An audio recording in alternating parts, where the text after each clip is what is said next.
আরেকটা জেলা ছুটে যেতে হচ্ছে।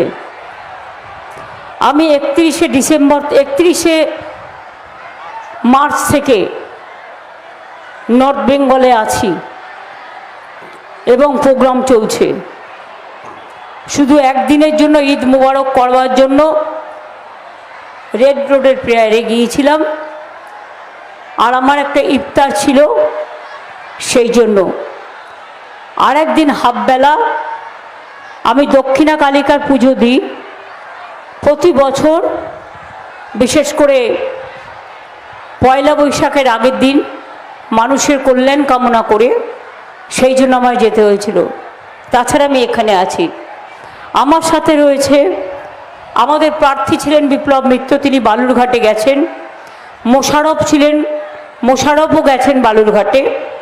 আমার সাথে আছেন তোরাফ হোসেন মণ্ডল, যিনি আপনাদের সুখে দুঃখে সব সময় আপনাদের পাশে থাকেন এবং আমাদের অত্যন্ত আপনজন। মোশারফ হোসেন তো ছিল, রেখা রায় আছে, কুশমন্ডির বিধায়ক, আরও অনেকেই আছেন, ছাত্র যুব মাদার সমস্ত ইম্পর্ট্যান্ট ব্যক্তিত্ব সকলেই আছেন। কিন্তু যেহেতু সময় কম আর প্রচণ্ড বাইরে রোদ্দুর, রোদের তাপমাত্রা আর ধুলোর ঝড়, আর ধুলোটা ডাইরেক্ট এসে গলার মধ্যে ঢুকছে, এই অবস্থায় আমারও গলা ভেঙে যাচ্ছে।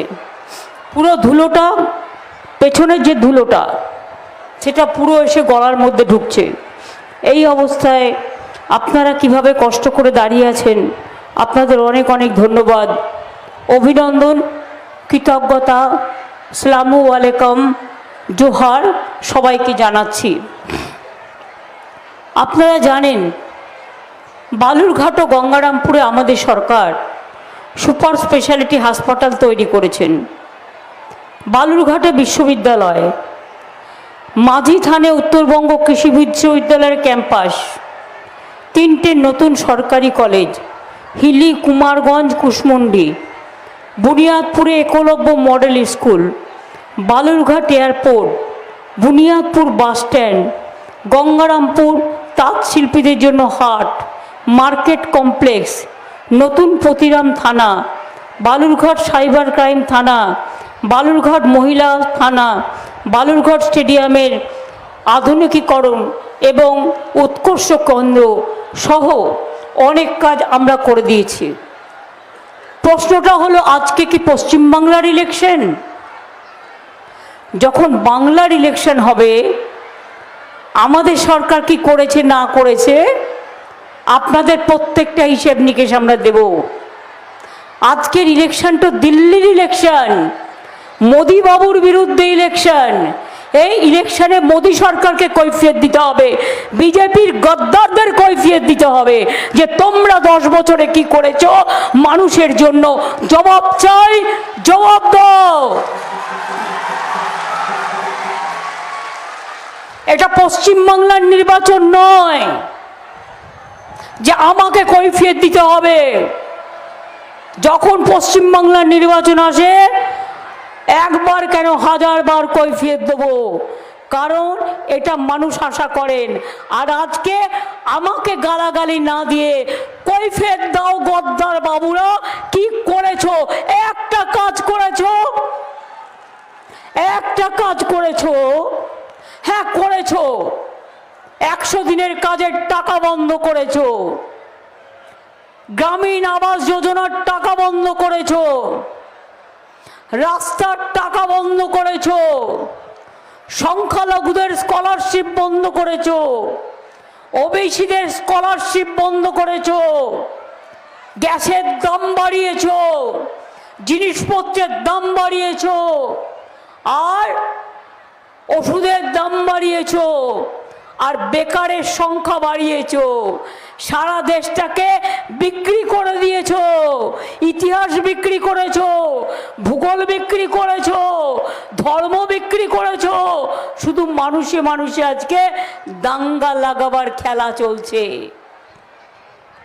সময় থাকলে আমি অনেক বিস্তারিত বলতে পারতাম, কিন্তু আপনাদের জিজ্ঞেস করি, গদ্দারা যখন বলছেন বোমা ফাটাবো, আমি বলি আগে একটা কালী পটকা ফাটা। বোমা তো তোদের বিরুদ্ধে আমরা ফাটাবো, বোমা তো তোদের বিরুদ্ধে। পিএম কেয়ারের টাকা গেল কোথায়? গদ্দার জবাব দাও, বিজেপি জবাব দাও। কালো টাকা দেশে নিয়ে আসবে বলেছিলে, গেল কোথায়? জবাব দাও। সবাইকে অ্যাকাউন্টে 15 লাখ টাকা করে দেবে বলেছিলে, কেউ পেয়েছেন? 1 লাখ টাকা পেয়েছেন? 2 লাখ টাকা পেয়েছেন? 3 লাখ টাকা পেয়েছেন? 4 লাখ টাকা পেয়েছেন? 5 লক্ষ টাকা পেয়েছেন?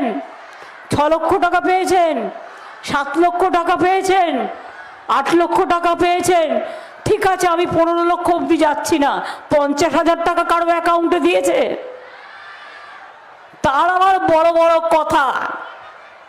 কোভিডের একটা ইঞ্জেকশন দিল, তাতেও প্রধানমন্ত্রীর ছবি। এবার কবে দেখবেন? দূরদর্শন দেখেছেন, মোদি কা বাত আর কাউকে বলতে দেয় না, একা বলে, নিজেই বলে নিজেই শোনে। আমি আজ পর্যন্ত ওনাকে কোনো প্রেস মিট করতে দেখিনি।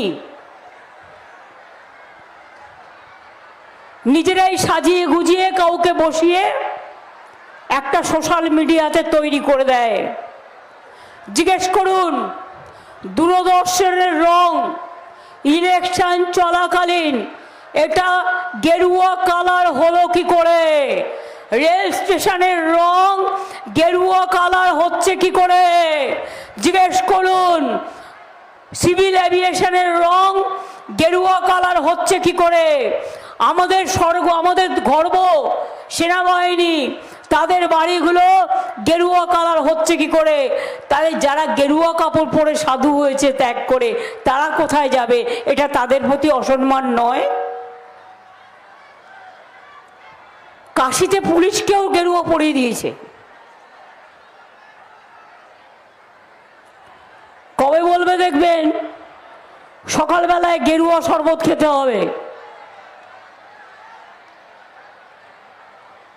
কে কি পরবেন, কে কি কালার পছন্দ করবেন, সেটা আপনার নিজস্ব ব্যাপার। বলছে এনআরসি করার আমি নাকি কে?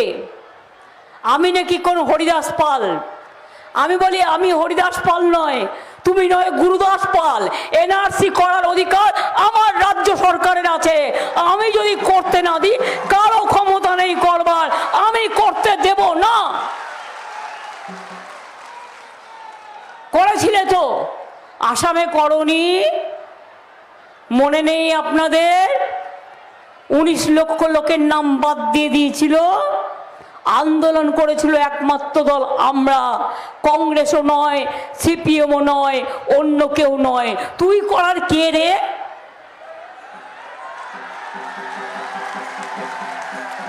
টাকা বাঁচাতে তৃণমূলের সব খেয়ে দে, এখন বিজেপিতে গেছিস।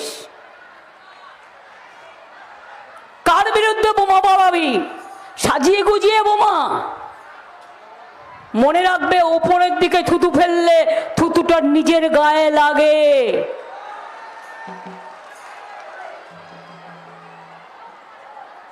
বোমা ফাটালে জবাবটা হবে কালী পটকা দিয়ে, কারণ গুরুত্ব তোমাদের আমরা দিই না। তোমরা মিথ্যে কথা বলো, তোমরা মিথ্যে কথা টিভিকে দিয়ে বলো, তোমরা মিথ্যে কথা বলে সোশ্যাল নেটওয়ার্কের দাঙ্গা করাও। সবচেয়ে বড় চোর বিজেপি, সবচেয়ে বড় ডাকাত বিজেপি। বলে কিনা আমরা আবাস করতে দিইনি? 42 লক্ষ আবাস আমরা তৈরি করেছি বাংলায়। যদি সত্যি হয় কান মুলে ক্ষমা চাইবেন, আর যদি সত্যি না হয় মিথ্যেটা বলবেন। সব পঞ্চায়েত আমাদের নয়, তা সত্ত্বেও সমস্ত কিছু ছানবিন করে 350 সেন্ট্রাল টিম এসছে। 42 লক্ষ আমরা আগে করেছি বাড়ি, আরও 11 লক্ষ করবার জন্য। আর বাড়ির টাকা একা সেন্ট্রাল গভর্নমেন্ট দেয় না, আমাদেরও অর্ধেক দিতে হয়। আর আমাদের যে টাকাটা তুলে নিয়ে যায় মাছের তেলে মাছ ভাজে, দিতে বাধ্য।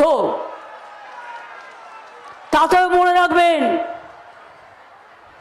বলে একটাও নাকি বাড়ি না করে আমরা খেয়ে নিয়েছি, 42 লক্ষ বাড়ি ওদের গুরুদাসরা করে দিয়েছে, জিজ্ঞেস করুন।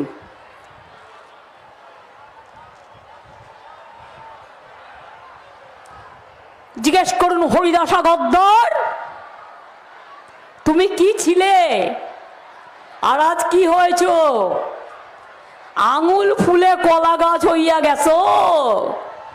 নিজের কত কি, কেন বিজেপিতে গেলে? টাকা বাঁচাতে, নিজেকে বাঁচাতে, পরিবার বাঁচাতে। মনে রেখে দিও, বিজেপি কাল থাকবে না। তোমাদের মতো গদ্দারদের আমরা কোনোদিন জায়গা দেব না, কোনোদিন জায়গা দেব না, কোনোদিন জায়গা দেব না।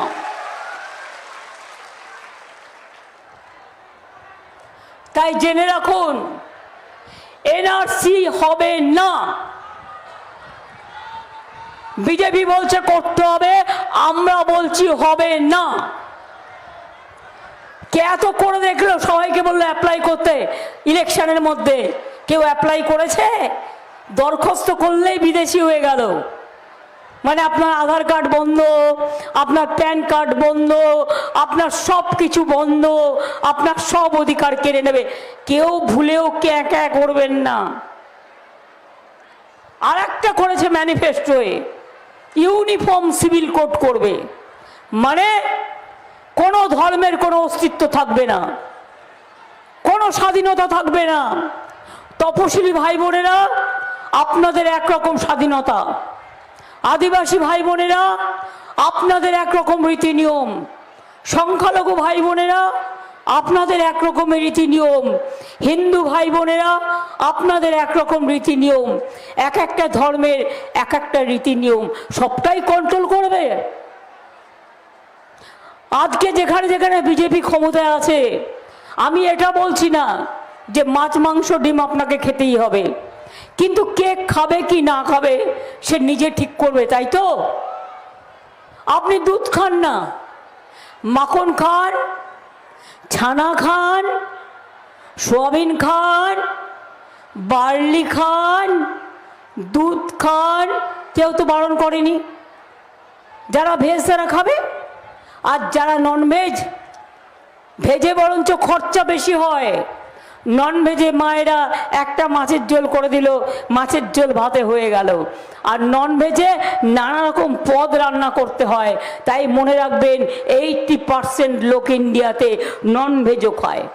যারা ভেজ খায় তাদের ভেজ খেতে দিন, আমাদের কোনো আপত্তি নেই। যারা ননভেজ খায় তাদের ননভেজ খেতে দিন। তোমরা কে সব ব্যাপারে ইন্টারফেয়ার করবে, সব ব্যাপারে হস্তক্ষেপ করবে? আপনারা চান বিজেপি তাই বলবে তাদের দেশ চলবে? বিজেপি দেশটাকে বিক্রি করে দিয়েছে, সংবিধানটাকে ভেঙে দিয়েছে। আমাদের লোকেরা পার্লামেন্টে বুক চিতিয়ে লড়াই করে, আর আপনাদের সাংসদ ঠান্ডা ঘরে ঘুমায়, উড়ে বেড়ায়, কোনোদিন কথা বলে না। এই গদ্দার 1, 2, 3, 4 বিজেপির যতগুলো আছে বলছে বাংলায় 100 দিনের কাজের টাকা দিও না। যে লোক বলে বাংলাকে বঞ্চিত করো, মানুষকে টাকা দিও না, 100 দিনের কাজ দিও না, সংখ্যালঘুদের বৃত্তি দিও না, ওবিসিদের টাকা দিও না, রাস্তাঘাটের টাকা দিও না, আবাস যোজনার টাকা দিও না, তাদের আপনারা ভোট দেবেন? এরাই করেছে। এরা বারবার করে মাইকে ওপেনলি বলেছে, বারবার করে প্রধানমন্ত্রীর কাছে গেছে, অন্যান্য মন্ত্রীদের কাছে গিয়ে বলেছে যে বাংলাকে টাকা দেবেন না, বাংলার সব চোর, বাংলার সব মানুষ চোর। আর তোরা সাধু আজকে সারা দেশে বলছে अली गली में शोर है, बीजेपी बहुत चोर है, अली गली में शोर है, बीजेपी बड़ा चोर है, अली गली में शोर है, बीजेपी बहुत चोर है, अली गली में शोर है, गरीब का रुपया खा रहा है, बीजेपी बहुत चोर है, पॉकेटमारी कर रहे हैं, बीजेपी बहुत चोर है, लुटेरा राज है। बीजेपी देश के टुकड़ो टुकड़ो कर दिए, देश के भेंगे दिए। एरपर यदि क्षमताय आसे देशे आर कोनो निर्वाचन होबे ना, मानुषेर कोनो स्वाधीनता थाकबे ना, ना धर्मीय, ना अर्थनैतिक, ना राजनीतिक, ना शिक्षा, ना सामाजिक, ना संस्कृतिर। ताई आपनादेर बोलबो এই নির্বাচনটা সিরিয়াসলি নেবেন। কে এই নির্বাচনটা সিরিয়াসলি নিচ্ছেন? তো বাংলায় মনে রাখবেন, কংগ্রেস সিপিএম কে একটা ভোটও দেবেন না। কারণ সিপিএম আমি শুনেছি জলপাইগুড়িতেও আমাকে সাংবাদিকরা বলেছেন, বাড়ি বাড়ি গিয়ে বলেছে তোমাদের ভোটটা ফরওয়ার্ড ব্লককে দেবে না, ভোটটা দিয়ে দাও বিজেপিকে। তাদের আপনারা ভোট দেবেন? কংগ্রেসও তাই, শুধু ভোট কাটার জন্য দেখে দেখে দাঁড়িয়েছে। ভাবছে মুসলিম ভোটটা যদি ভাগ করা যায় তাতে বিজেপি কংগ্রেসের, সিপিএম কংগ্রেসের ভোট নিয়ে আমরা যদি আবার জিতে যাই, একটা বিজেপির সিট জেতা মানে মনে রাখবেন বিজেপির সিট বাড়া, আর বিজেপির একটা সিট কমা মানে দিল্লিতে বিজেপি গভর্নমেন্ট চলে যাওয়া, বিদায় নেওয়া, পতন হওয়া। তাই এবারে আপনাদের একটা ভোটের দাম অনেক বেশি। যারা পরিযায়ী শ্রমিকরা আছেন তারাও ভোটটা দিয়ে দেবেন, ভুল করবেন না। তাদের জন্য আমরা যারা বাইরে আছে 5 লক্ষ টাকা করে স্বাস্থ্যসাথীর কার্ড আলাদা দিচ্ছি পরিযায়ী শ্রমিকদের জন্য, যাতে তাদের কোনো অসুবিধে না হয়। কি মা বোনেরা স্বাস্থ্যসাথী কার্ড পান তো? লক্ষ্মীর ভান্ডার পান তো? বার্ধক্য ভাতা পান তো? কৃষকরা 10,000 টাকা ভাতা পান তো? সংখ্যালঘুরা ঐক্যশ্রী পান তো? ছাত্রছাত্রীরা সবুজ সাথী পান তো? কন্যাশ্রী পান তো? স্মার্টফোন পান তো? বিয়ে না হলে 25,000 টাকা রূপশ্রী পান তো? অনেক বেরিয়াল গ্রাউন্ড তৈরি করে দিয়েছি, অনেক জাহের থান, মাঝির থানে প্রাচীর আমরা তৈরি করে দিয়েছি, অনেক শ্মশানও বিভিন্ন স্থানে তৈরি হচ্ছে। সবাইকে নিয়ে আমরা চলতে চাই। আমাদের ধর্ম একটাই। আমি আপনাদের বলে রাখি, নিশ্চয়ই আপনাদের মনে আছে মা ভাই বোনেদের, আমি যখন যুব রাজনীতি করতাম আমি এই কুমারগঞ্জ বালুরঘাটে বারবার আসতাম। গঙ্গারামপুরেও যখন বন্যা হতো 1 কোমর জল জমে যেত, আমি কিন্তু প্রতিবার আসতাম। এবং আপনাদের আমি বলি, আপনারা নিশ্চয়ই বলেননি, পার্থ সিংহ রায় যখন কুমারগঞ্জে পুলিশের গুলিতে মারা গেল, প্রায় 100 খানেক ছেলে মেয়েকে গ্রেপ্তার করে নিয়ে যাওয়া হয়েছিল। তারা বালুরঘাটের লকআপে ছিল। আমার কাছে খবরটা আসে, আমি রাতের মধ্যে ছুটে আসি, ছুটে এসে এই বিপ্লব মিত্রকে বলি, বিপ্লবদা কালকে আমাদের কোর্টে ফাইট করতে হবে ওদের জন্য, আমি নিজেও লয়ার। বিপ্লবদা বললেন এত রাত্রে কি করে পাবো সবাইকে? আমি বললাম চলুন না দেখা যাক। আপনার এখানকার সবচেয়ে সিনিয়র লয়ার কে? বলল শঙ্করদা। আমি বললাম চলুন শঙ্করদার বাড়ি। তখন রাত 11টা বাজে, দরজা বন্ধ, কি করে ঢুকবে? আমি বিপ্লবদাকে বললাম পাঁচিল টপকান। বিপ্লবদাও পাঁচিল টপকালো, আমরাও পাঁচিল টপকালাম। তারপরে ওরা দেখলো চোর ডাকাত নয়, আমরা এসছি কথা বলতে। শঙ্করদাকে রাজি করলাম, শঙ্করদা দাঁড়ালেন, আর শঙ্করদার সাথে বিপ্লব মিত্র দাঁড়ালো। আর আমি দাঁড়াবার জন্য সুভাষ চাকিকে বললাম, সুভাষ আমাকে একটা গ্রাউন্ড দিতে পারো? সুভাষ আমাকে একটা গ্রাউন্ড দিল, এবং সেই পরে কুমারগঞ্জের ব্যাপারে আমরা কোর্টে দাঁড়িয়ে সবাইকে মুক্ত করে দিয়েছিলাম। তার পরের দিন মনে রাখবেন সেই গ্রাউন্ডটা আজও আমি রেখে দিয়েছি, আমি আজও রেখে দিয়েছি। আমি কুমারগঞ্জের ঘটনা সেদিন থেকে আমার মাথায় আছে, আমি আজও ভুলিনি এবং চিরকাল ভুলব না। আমি আপনাদের আবার বলি, পার্থ সিংহ রায়ের মা, ও তিনি স্টেজে আছেন। মাগো এইটাই আমি এসছি, বলুন দেখিনি।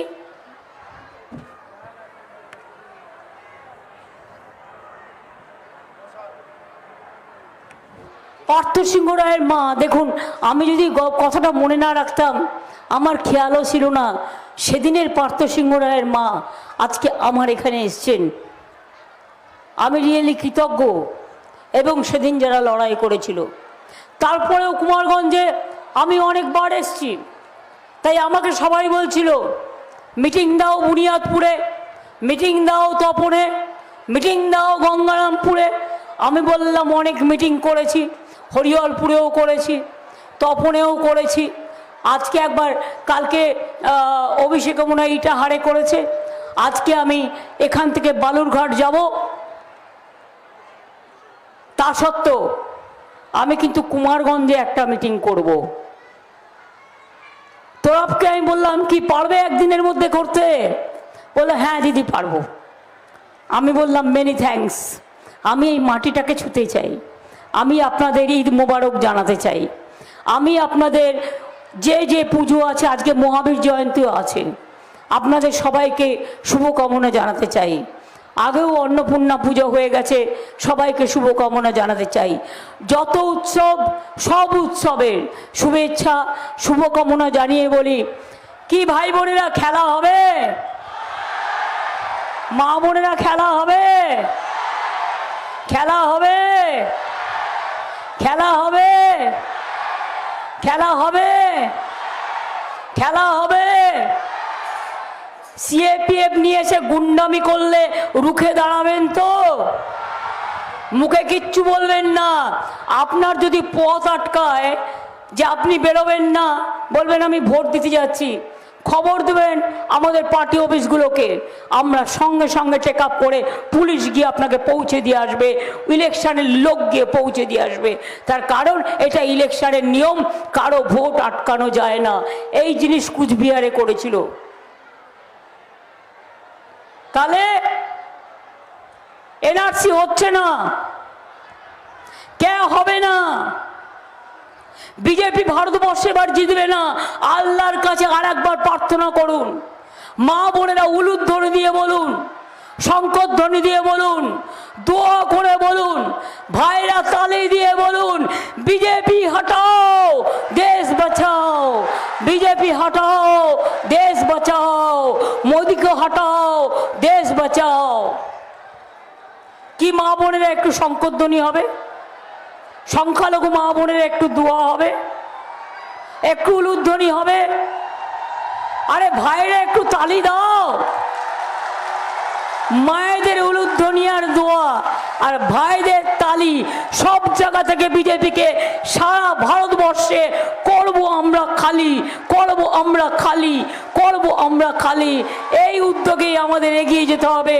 এবং আমি মনে করি জয় আসবেই, মনে ভরসা রাখুন। ধন্যবাদ মা, আপনার শঙ্খধ্বনি সবার মঙ্গল কামনা করে বলি ধন্যবাদ মা যিনি দোয়া করেছেন, ধন্যবাদ মা যিনি উলুধ্বনি দিয়েছেন, ধন্যবাদ ভাইরা আমার যারা এই গরমে দাঁড়িয়েও তালি দিয়েছে। তাহলে এবার আমি অন্য মিটিংয়ে যাই। জয় হিন্দ, বন্দে মাতরম, তৃণমূল কংগ্রেস জিন্দাবাদ, জয় বাংলা, জয় বাংলা, জয় বাংলা, জয় বাংলা, জয় বাংলা। বিজেপি হটাও, বিজেপি হটাও, বিজেপি হটাও। ভোট দিচ্ছেন কোনখানে? ভোট দিচ্ছেন কোনখানে? ওরা ফোন নাম্বারটা নিয়ে নাও। ভোট দিচ্ছেন কোনখানে? ভোট দিচ্ছেন কোনখানে? সকাল সকাল ভোট দিন, সকাল সকাল ভোট দিন, নিজের ভোট নিজে দিন, বিজেপিকে রুখে দিন, বিজেপিকে রুখে দিন, বিজেপিকে রুখে দিন। আবার দেখা হবে। একটা শায়রি আছে, রাহা গুলশন তো ফুল খিলেঙ্গে, জোড়া ফুল খিলেঙ্গে, রাহা গুলশন তো জোড়া ফুল খিলেঙ্গে, আর রাহা জিন্দেগি তো ফির মিলেঙ্গে। এই যে বোমা টোমা ফাটানোর কথা বলছে না, আমিও টার্গেট, অভিষেকও টার্গেট। এরা আমাদের জীবন পর্যন্ত নিয়ে নিতে পারে, এত ডেঞ্জারাস এরা। তাই মনে রাখবেন, নিজেদের নিরাপত্তা নিয়ে আমরা কখনো ভাবি না, আমরা মানুষের নিরাপত্তা নিয়ে ভাবি। এইসব চালাকি, নানা রকম চক্রান্ত যেমন পুলমায় করেছিল, এইগুলো হচ্ছে চক্রান্ত। এই চক্রান্ত ভেঙে দেবই আমরা, মনে রাখবেন। অনেক অনেক ধন্যবাদ, নমস্কার, ভালো থাকবেন, সুস্থ থাকবেন। জয় হিন্দ, বন্দে মাতরম, খোদা হাফেজ, ইনশাল্লাহ, জোহার। সবাইকে অনেক অনেক প্রণাম। আমার আদিবাসী ভাই বোনেদের সকলকে অনেক অনেক শুভেচ্ছা। ধন্যবাদ মাননীয় মুখ্যমন্ত্রী। মমতা বন্দ্যোপাধ্যায় জিন্দাবাদ, মমতা বন্দ্যোপাধ্যায় জিন্দাবাদ, মমতা বন্দ্যোপাধ্যায় জিন্দাবাদ।